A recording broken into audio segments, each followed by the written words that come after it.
it is time for our interview with a man that needs no introduction, but we will give him one. You has to have one. He is the man behind the Toxic Avenger and so many other fantastic characters. The mastermind that created Troma, a true living legend. Lloyd Kaufman is with us. Thank you, Lloyd, and we are so excited that you have a new film, Shakespeare Shitstorm, coming out very soon. Excuse me, last podcast on the left. It's a hashtag Shakespeare Shitstorm. It's hashtag Shakespeare Shitstorm. We have to live in it. And honestly, the audience can't see Lloyd at home, but I'm going to tell you, your breast implants are incredible. Oh, those are man breasts. You get that when you're old. I'm 76. Is that? Oh no, dude, I have them now. I'm 37. Look at me. God, I got you. If you shave my body, I look like an abuelita. Thank you. Thank you, Lloyd. Thank you. Honestly, now you're hard. And I honestly don't appreciate that. This is a professional interview. I do appreciate it. What are the dates where people can see hashtag Shakespeare Shitstorm? It's April 8th through the 14th. This is going to be at Cinema Village downtown. This is one of my favorite theaters in the world, Cinema Village. And then the premiere is at April 8th at the Museum of the Moving Image in Queens. Beautiful. And you should really check it out. Hashtag Shakespeare Shitstorm. And I saw this at the digital premiere during COVID. And I absolutely love this movie. I really think in terms of like one of your directing pieces, like movies that you specifically directed, this is truly one of the best ones I have seen. It's very funny. My question, Lloyd, is why The Tempest? Like why did you decide to do a version of The Tempest? Because obviously you're like born to be Prospero. Like you could be Prospero on stage. Well, thank you for that. Tempest has been my favorite Shakespearean play. I would have shot it during the Romeo and Juliet days, but hemorrhoids. But cut out the hemorrhoids part. That's all good. That's buddy. a part of the brand. Our co-creator, Marcus Parks, is currently going through a colonoscopy. We have a lot of butthole talks as a group of friends, so don't worry about that. In my case, they're hemorrhoids. There we go. Boom.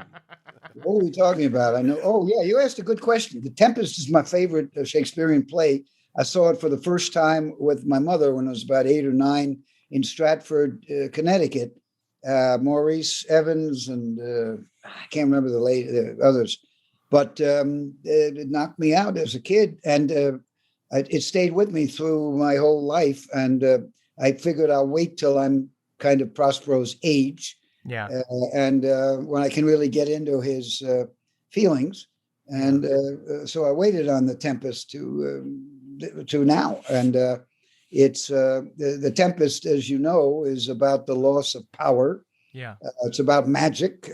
Clearly, I've lost power. Troma is sinking deeper and deeper and deeper into the underground, not to mention the fact that I'm almost 80 years old, but I look older. No, you look fantastic. You look exactly, technically, what you look like as you get old. You're getting stronger. Look fantastic, and of course, Troma is fantastic. And of course, Troma is such an iconic brand that it only gets stronger with age. As I think people take, it really does. As people take all of the artistic ventures as a whole. Oh, yes. Troma, and you're like, holy crap, look at this library of content and creativity, launching careers like Trey Parker and Matt Stone, and launching careers of course, James Gunn. I mean, these are some of the most famous, successful people in Hollywood. And so don't Troma is iconic, and it goes nowhere. It lives forever. Well, thank you. Now, even Samuel Jackson, we made an old black movie way before Boys from the Hood. We made it around the same time that Spike Lee was coming up, but unfortunately, we didn't have Columbia Pictures behind us. So, but isn't that video stores were afraid of it, even though the theaters played very nicely. Well, theaters to this day are still like a place, because we feel like when we do live performances, it's still just this like place to be yourself without worrying about censoring, because really thing comes down to, I feel like when people are all collective in a room to watch something, they're a little bit more, I don't know, like open to more difficult content absolutely. and conversations. And it's not it's a you know, it's a full circular experience where you're saying the words and you're being engaged by the audience as opposed to, of course, social media, which at the end of the day is you just talking to yourself and a wall of other anonymous voices. When it comes to Troma, Lloyd, let's just go back back in time. Wait a minute, 1 second. This is my 50th year. Troma has made at least 100 movies. We own another 300 or 400. We got the Rowan collection where we have preserved about 300 negatives of public domain movies like White Zombie and Sinatra and all the stuff that would have deteriorated. I've written 7 books. As you mentioned, you can't find somebody in LA who has not worked for Troma, from Trey Parker to Eli Roth to Gabe Friedman to Samuel Jackson to Fergie to the late the guy who crashed in the Fast and Furious, the whole thing. But yet you're the only ones who get it. You and our fans. No mainstream media gives a shit But that Lloyd, I've had 50 years. They don't care, and that's a big problem. So, but Lloyd, thanks to you. You have the burden. You have the burden. Thank you, Lloyd. But I have to say, the reason that Troma is so special is because it hasn't been perverted. Dude. It hasn't been tainted by these big corporate brands. Like, you get to stay true to yourself. You don't have to deal with the horse shit of moving into the mainstream, which requires you to dance the dance, and you have to walk whatever line they set up. If the New York Times, instead of having 15 articles about the new Spider-Man movie, had 1 article on the front page of the entertainment section about hashtag Shakespeare shitstorm, I guarantee you we'd have 2,000 screens in about 10 minutes. Interesting. But I don't know if the New York Times has that reach anymore. It does. It does. We don't exist in the media, right? So nobody knows about us except for you and our million fans. It's not enough. Is that something that never enough?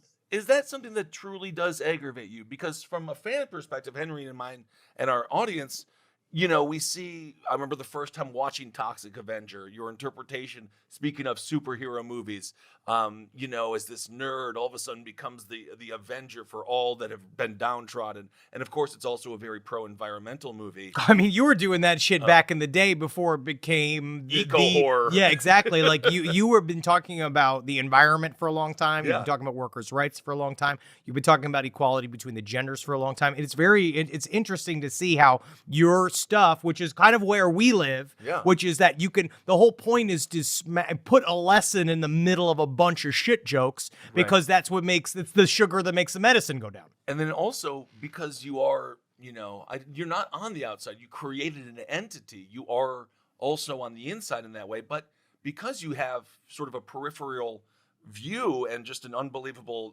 artistic talent that might not fit into the mainstream, you can really sucker punch these motherfuckers. And once you get into the mix, I mean, we learned this with James Gunn, the Guardians of the Galaxy, kicking him off. They just finally let him do it. And now he's back because everyone's like, what are we doing here? You don't have to deal with any of that. You are in charge. And I think that is what makes it so. Troma lives and dies with you. And I think, so I just want you to, also realize that, like, I think I don't want to see you in the New York Times because I fucking hate the New York Times. Yeah, I want to see you in Fangoria. I want to see, there's another one. Have they ever done anything but put us on the back of the bus, Fangoria? I'm very sorry. We've always been in the back of the bus, no matter what. So the back of the bus is where the cool kids hang out. Don't forget. The guys who, I consider Tony and Mike a friend, but go and look at the history of Troma and Fangoria.